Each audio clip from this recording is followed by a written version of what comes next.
Assalamualaikum warahmatullahi wabarakatuh. Halo guys, saya Syahrul Ramadan, uh, mahasiswa dari Universitas Mataram. Uh, Nomor induk mahasiswa saya yaitu S1D 022235. Now I will presentation. I would like to presentation for the material. There is linguistic material. Jadi saya akan mempresentasikan materi dari pembelajaran linguistik, yaitu discourse analysis. Jadi sebelum kita melakukan presentasi, ada beberapa poin dari materi ini yang akan saya sampaikan. Ada 4 poin materi. Jadi sebelum masuk ke poin materinya, saya akan menjelaskan apa sih discourse analysis ini. Jadi discourse analysis is a methodological and theoretical framework rooted in linguistic and communication studies, explores the intricate ways in which language constructs and shapes meaning within diverse contexts. Jadi discourse analysis ini merupakan sebuah kerangka metodologis dan teoritis yang berakar pada studi linguistik dan komunikasi,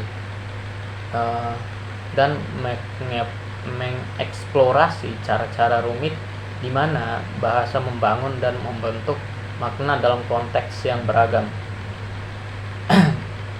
Jadi discourse analysis ini adalah berfungsi sebagai alat yang ampuh untuk memahami interaksi sosial, hubungan kekuasaan, dan negosiasi makna. Jadi saya akan masuk ke materi pertama, yaitu theories and basic concept. Discourse analysis is an approach to the study of language that demonstrates how language shapes reality.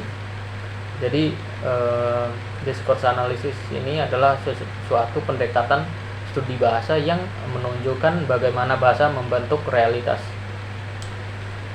Ini adalah metode penelitian kualitatif yang menyelidiki penggunaan bahasa dalam konteks sosial. Jadi in this theories and basic concept, there are several points. The first is theoretical perspective and analytical approaches. Jadi yang pertama ini adalah perspektif teoritis dan pendekatan analitik. Jadi ada beberapa bagian dari perspektif dan teori ini, seperti linguistik terapan, ilmu saraf kognitif, pemahaman wacana, psikologi kognitif, analisis percakapan, dan analisis wacana kritis. And then the second point is example and explanation.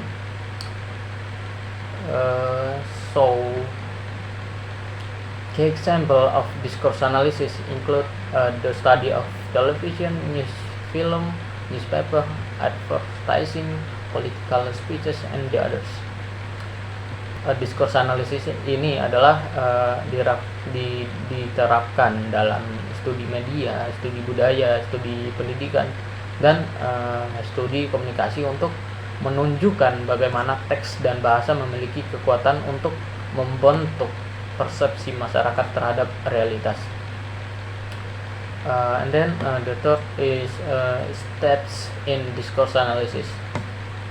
Poin ketiga dari teori and basic concept dari discourse analysis ini ada langkah-langkah analisis wacana atau discourse analysis.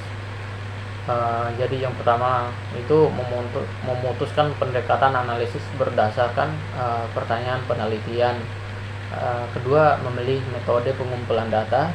ketiga mengumpulkan data, keempat menyelidiki konteks data, kelima menganalisis data perencanaan, dan terakhir meninjau pekerjaan. Oke, saya akan masuk ke materi dan poin kedua, yaitu the function of the language. The function of the language ini adalah alat yang digunakan kita untuk berkomunikasi dengan orang-orang di sekitar kita. Hal ini bertujuan agar dalam suatu lingkungan mereka dapat menggunakannya untuk berbagi pemikiran dengan orang-orang di sekitar lingkungan atau di sekitar orang-orang kita. Jadi poin pertama atau the function of the language ini adalah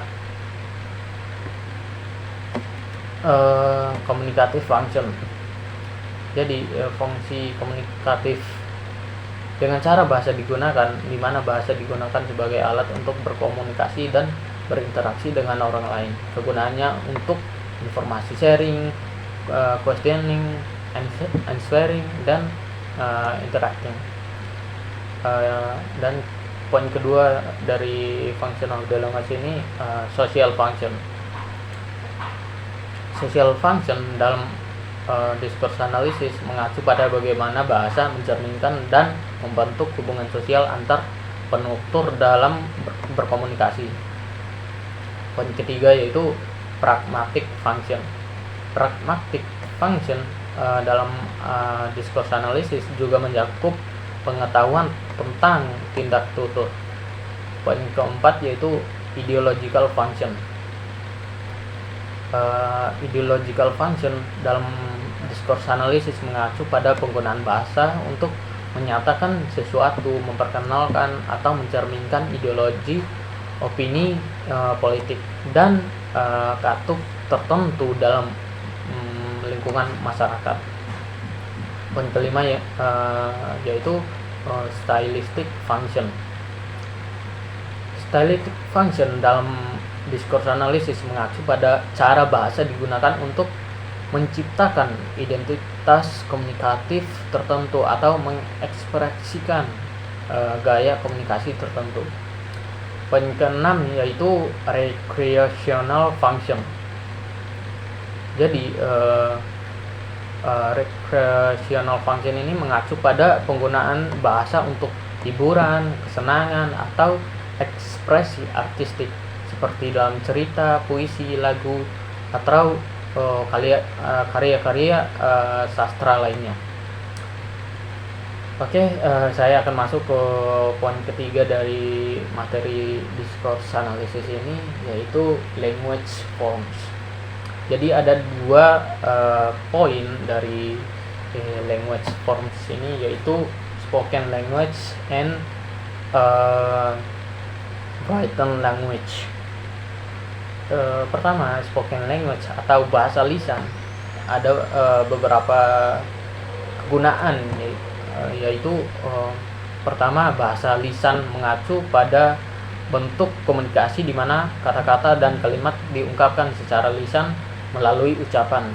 Kedua, biasanya lebih dinamis dan cepat, memungkinkan interaksi real time antara pembicara.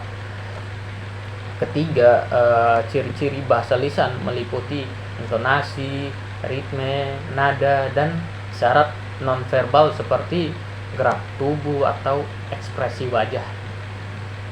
Keempat yaitu bahasa lisan seringkali bervariasi dalam suasana formal dan informal, dialek dan aksen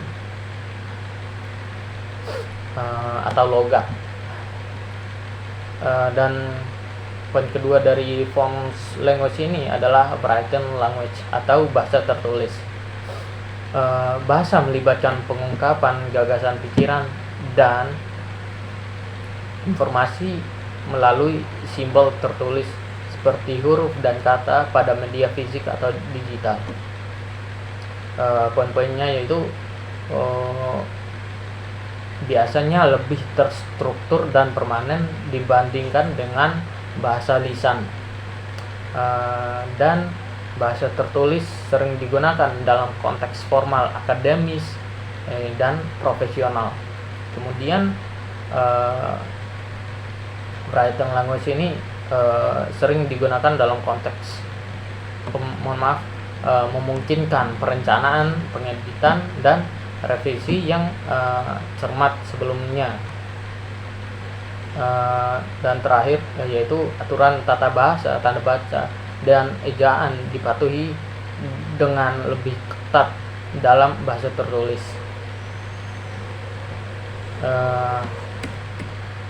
Dan sekarang saya akan masuk ke poin terakhir dari materi discourse analysis ini, yaitu speech act. Jadi so on speech act is likely focused on the field of grammatics, which is a branch of linguistics that studies how language is used in context, particularly how people perform various acts through speech. Jadi speech act ini mengacu pada tindakan yang dilakukan oleh penutur dengan suatu ajaran, dengan suatu ujaran. Ini lebih dari sekedar komunikasi informasi dan mencakup maksud atau tujuan dibalik speech act ini.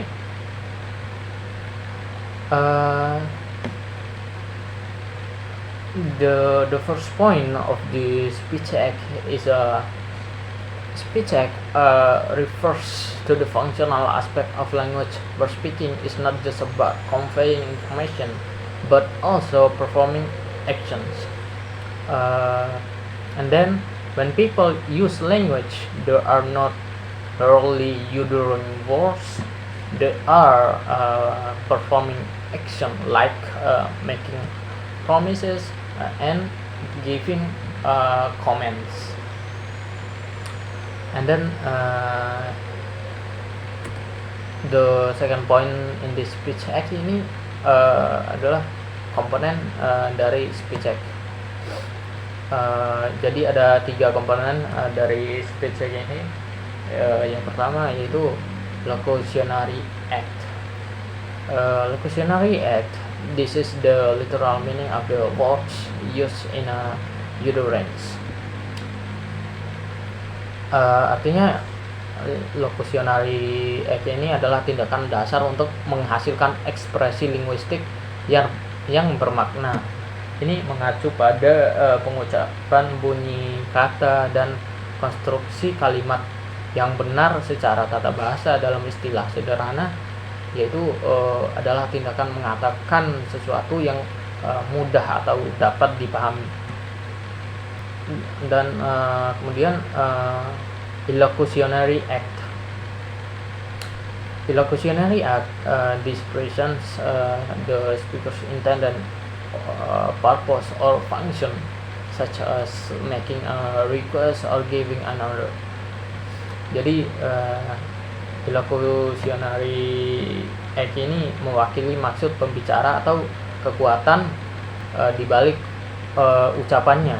Ini menjawab pertanyaan seperti apa yang pembicara coba lakukan dengan mengatakan ini. Tindakan ilokusi dapat bermacam-macam bentuknya, seperti berjanji, meminta, memberi perintah, menawarkan, dan meminta maaf, atau mengatakan atau menyatakan fakta. Kemudian perlocutionary act. Jadi perlocutionary act ini mengacu pada efek atau dampak kata-kata pembicara terhadap pendengar. Ini berfokus pada bagaimana pendengar menafsirkan dan merespons ucapan. Misalnya, seorang pembicara mungkin mengajukan suatu permintaan atau tindakan ilokusi, dan tindakan perlokusi ini adalah pendengar yang melaksanakan permintaan tersebut. So the next is the types of speech act. So there are several types of speech act. include direct speech act, indirect speech act, commissive, directives, expression, and the last is declaration. I'm sorry to say, but I'm not gonna explain this.